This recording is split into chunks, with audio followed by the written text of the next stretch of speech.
sunshines. It's nighttime right now, but if you're watching it in the morning, good morning, sunshine.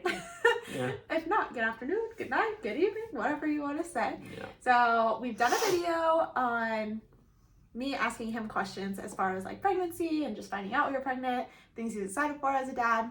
I want you to see. Now we're going to switch roles. And he says he has some questions off the top of his head. So he wants to do his own video asking me questions now. So we're going to switch and he's going to take the mic and let's find out what he has to ask because I'm kind of curious. So this is just straight off the dome for these first couple. The noggin. What is one thing that I could have done during the course of this pregnancy to kind of make the process a little bit easier for you? I think you know the answer to that one. Maybe, but Clean. You gotta help clean a little more. yeah. Because you know a woman's head, it's if your space is cluttered and there's just stuff everywhere, then you're just automatically overwhelmed and like can't think straight, and that's how it felt coming into the apartment. But I'll say it wasn't really like that until we had 2 baby showers and we had them within the same week, and we literally like had to turn around and go to work, and so we had nowhere to put all the stuff was just dumped into our apartment. It was utter chaos, and it still is utter chaos. Like it's just shut off into the other room right now, but it's better than it was. So it was to the point where it was so much stuff that I was too overwhelmed to actually deal with it, and my hormones would get the best of me. And then the kitchen, it spiraled. So then our kitchen, like our dishes were piling up and all of this stuff. And so that would be the one thing like you could have cleaned. But to be fair, we're both working full time. Plus I'm pregnant. By the time he gets home and I get home, we're both tired. So yeah.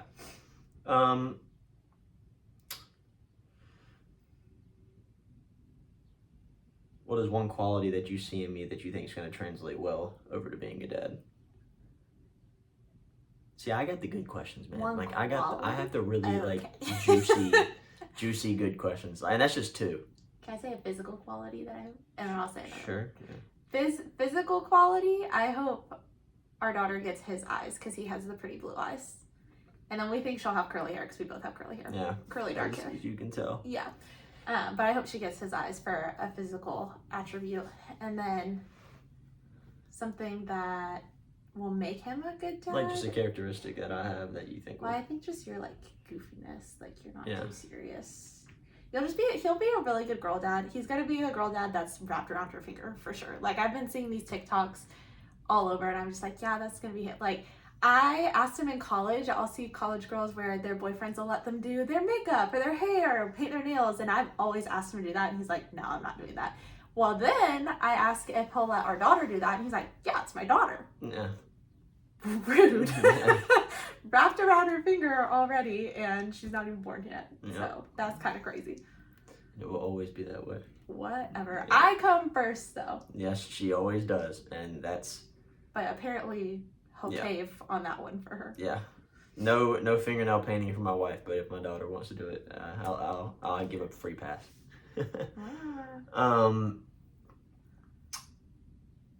If you haven't watched the previous video where she asked me the questions, go watch that and come back to this after. But this kind of pertains to what she asked in that past video is,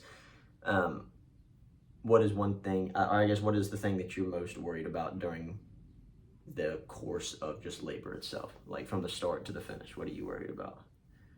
Or what is your biggest worry? I feel like there's a lot of worries. More probably that like she's not in the right position and we'll have to do like an emergency C-section or something like that. My goal is to have as natural of a birth as possible, assuming everything can go according to that. And my goal is to be unmedicated.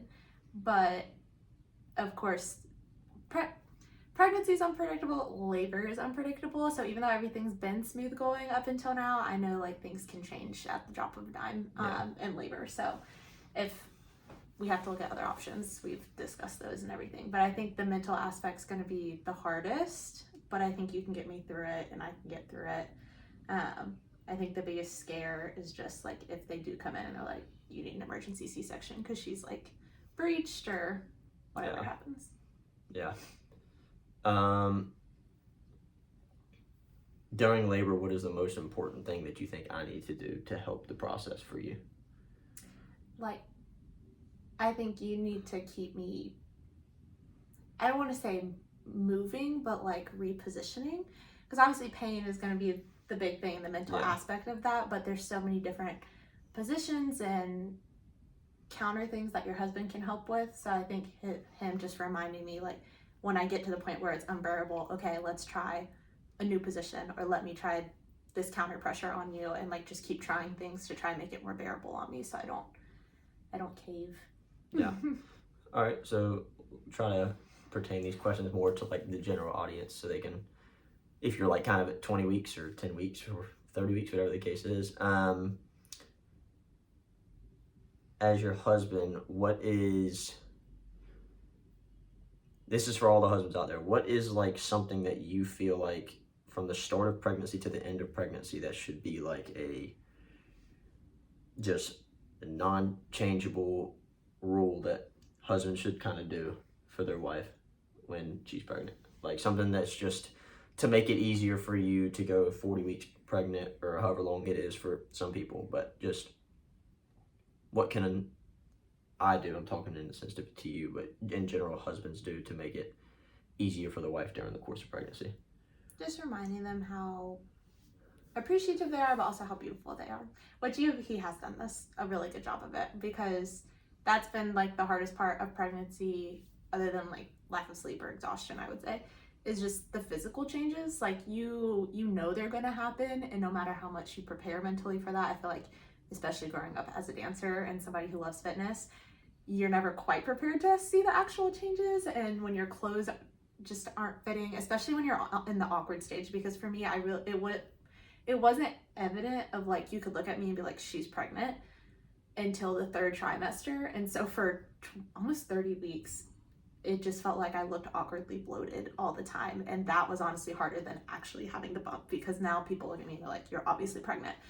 Yeah. But prior to then, it was just, I looked extremely bloated in all my clothes. Nothing fit. Nothing looked cute pregnant. It just looked awkward pregnant. And that was really hard. So him reminding me, like, you're doing the hardest thing. You're growing a baby. You're gonna have body changes, and like just uplifting my spirits and be like, you're still the prettiest girl ever.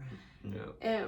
Like, he didn't change at all as far as like reminding me just how attractive he is to me. Just keeping a mental checklist on there too, because her hormones are all over the place, so you kind of have to. You're the fallback option, in the sense of like you're basically kind of the only consistent at that point that she can kind of rely on to make it easier. It's not.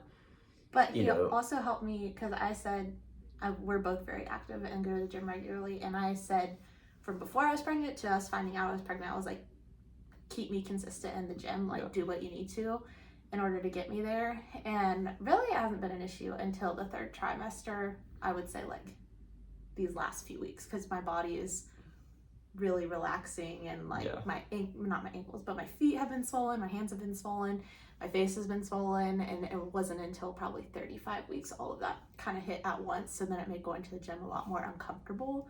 None of my gym clothes fit, so that makes it extra uncomfortable. And like, I'm not working out as often because your muscles kind of have to start to relax, but then it makes it harder.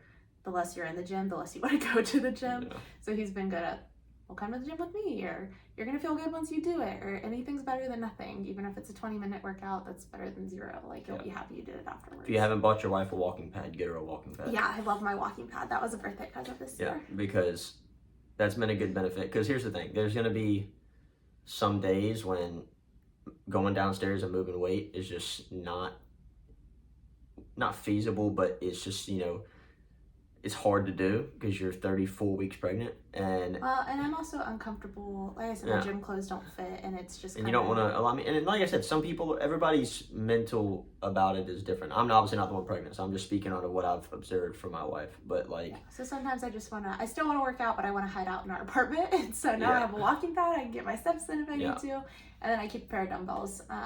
And some Pilates stuff like in our apartment, so I can do something while I'm here. If anything, just walking in general is good. Like, just don't necessarily have to get 10,000 steps a day, but just, getting up, moving around. If you work a job where you're kind of behind a desk for 9 hours throughout the day, it's good to come home and go on a walk, even though you don't want to. Make your husband go do it with you, or if you got dogs, take your dogs with you. But if none of those things, then get a walking pad. Yeah. It'll solve all your issues. You hit a power button and you cut on a TV, and next thing you know, 30 minutes later, you've walked 8,000 steps. Yeah, and when he gets home from work, like if I still have steps to do, we can have our show or movie or whatever we're watching that night on the TV. And if I still need my steps, then like we're still in the same room, we're still watching the same thing, and so it doesn't take away from the quality time too, which is nice.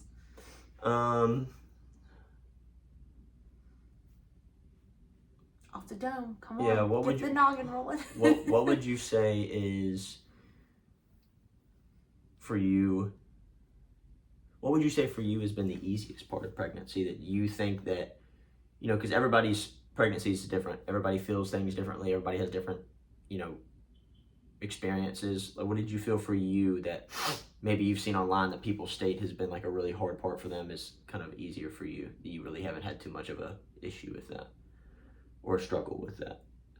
I mean, I'll say the first thing is nausea. Like, I know people are throwing up left and right, especially in the first trimester, but a lot of times it can come back in the third trimester. And I had food aversions, and like I may feel a little bit nauseous, but like never threw up, nothing that was like debilitating or anything like that. I feel like that's also kind of rare. I don't know all the stuff about it. Listen, I'm not an OB at all. Everyone I know has thrown up consistently or like gets super nauseous, like they'll smell something and they're automatically nauseous. I didn't have that. There was times, I will say, there was times on certain times, like she'd cook a dinner, get all the way done with dinner and be like, I'm not really hungry, I don't really want that. But it wasn't nausea. It was more like her appetite changed. Like she looked at it and she's like, oh, I'm not hungry for that. I don't want that anymore. Yeah, that was different. Or like my taste kind of changed. Like things that I normally probably wouldn't reach for or go for as far as flavor were things that I was wanting. She was really wanting sour candy, is what she... Yeah, to be fair, I always want sour candy. Yeah, but it was just like on another level. Come home. Can you go to Publix? Yeah, okay. Well, and specifically it was the fruit riot. The food riot. If you're big on fruit and you want like a sourness to the fruit, the food riot. I love those. I know grapes are a little shaky early on. Like I said, just... Well, too many grapes. You're not supposed to have just do your own research. We're not doctors here, but just do your own research and stuff. Yeah, but that part also, which I do believe most of this, it's because of things I've done to prevent it. But swelling and inflammation has not been a problem for me whatsoever until probably a week ago. Like 35 weeks on, I've noticed my fingers and my feet swell and my face has swollen a little bit. But since I found out I was pregnant, I started dry brushing my entire body, and I had zero swelling whatsoever until a week ago. And even then, like I'm still dry brushing and everything, but I would say my swelling's very minimal compared to some of the things. Like most people will get pregnancy nose and pregnancy lips and all of these things, and I can still wear all my rings. I don't have any issues with that. My feet fit in my shoes. They just are definitely more swollen than they would be on a typical day. I would just say make it a routine, like it's with anything you do in life. If you kind of put it off and you put it off and you put it off, you won't do it. I think she's done like I said, I'm the husband, so I just observe. But what I've observed is she's done a pretty good job at, even on days she didn't want to dry brush, she just wanted to hop in the shower and be done for the day and not have to take the extra 10 to 15 minutes to dry brush. You still do it. It's for the people that work out. You understand there's days you don't want to go to the gym, but you have goals that you want to attain and things you want to do, and there's a difference in motivation and discipline. Discipline is doing it when you don't want to. Motivation is crap. So the discipline is just knowing that every day I have to do this, and she did a pretty good job at all of that stuff. Dry brushing is not hard, but when you're not pregnant, typically you would do it probably like 3-4 times a week. Yeah. But when I found out, I was like, I'm doing it every day because I really want to try and minimize. It's just swelling. Tedious. It's not hard. It's just an a extra activity. 10 minutes you have to add into your routine before you shower, and then you have to moisturize and do all this. Especially after you get home from work. When you left work for 7 a.m., you get home at 6 p.m. You just went to the gym that day. Now you're cooking dinner, and you're eating dinner, and it's now 8 o'clock, and you're showering, and it's like I really don't want to take that 10 minutes. But then you're gonna be glad you did when you go to bed and you wake up in the morning and you did it. So it's things like I wouldn't say necessary other than the nausea one, but it's not that I just got lucky and didn't struggle with it. I think I did stuff to try and prevent myself from having those symptoms that most women struggle with. Yeah. Let's see here.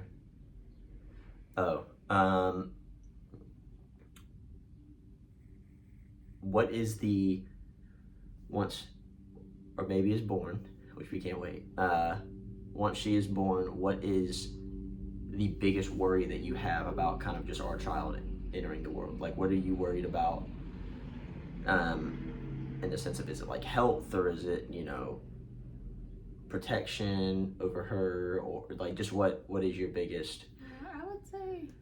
I would say there's two things, because we do both work full time, and so we are going to have to do daycare, and that is very stressful for me. I'm not necessarily like letting go. Like, I'm okay with grandma, Nona, whoever watching our kid, or like getting a babysitter, but it's the having to do it every single day, 9 to 5, while we're both at work, and just how expensive it is. And I really don't want to do like a gigantic daycare where you hear about all the daycare scaries of your kid's always going to be sick and exposed to all these things.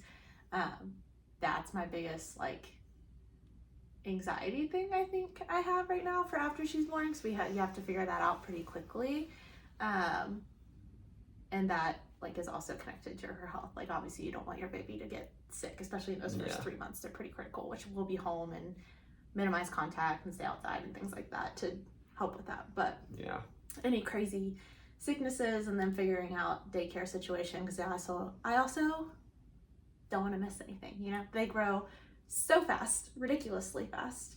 So that's a worry for that. I would say a worry like for me and the baby would be like, I really want to breastfeed, and I hope breastfeeding goes smoothly and that we don't have issues. So that's a worry, because I want my baby to be healthy, and I know that is such an important factor that breast milk can really help with. So it's all kind of leading back to just a healthy baby.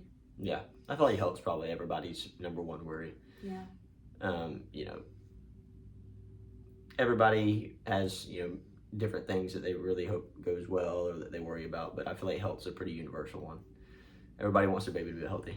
It's the common ground. And then the last question would be, what is one thing that you will take from this pregnancy that you will imply into, I don't know if she said on this channel, but we want to have 3 kids. Hopefully. So what is one thing that you would take, and for people that are watching too to know, that you would take from this pregnancy and kind of carry it with all of your other pregnancies? Something that just like made a huge difference and kind of made pregnancy bearable. Or well, that would be pre and during pregnancy. I would say like be in an active routine of some sort as far as fitness. Like, before, the healthier you are before and throughout your pregnancy in that routine, the better it's going to be for you. You need how your health as well as your husband's health prior to getting pregnant, or when you are trying to get pregnant, both of those play such a huge factor in how your pregnancy is going to go. And then your routine is bound to change from once you are pregnant. You can't do necessarily all the same exercises. You may have to lighten up on how you're working out. If you're somebody who does things really intensely, it just kind of depends. But staying consistent with it prior, and then toning it down as you need to while you're pregnant, but still like staying consistent with it will make it so much easier for you. And it will also make it easier for you on the back end when you're postpartum too. So I think that is one where it's like, just stay consistent, like have the discipline, even when the mental game's hard. Like, tell your husband you need help, you need the motivation, and figure out how to get it done, because your health is so important, not just for you, but also your child. Yeah. I would take that. But those were all off the dome too. Yeah, that was good. You None had some of them good were questions. written down. You had pretty decent questions. All right, well, that's going to wrap up all of our questions. Maybe we'll come up with some new ones. If you have any that you want me to answer, put them down in the comments. Like, comment, subscribe, and until the next one, I will see you guys later. Later.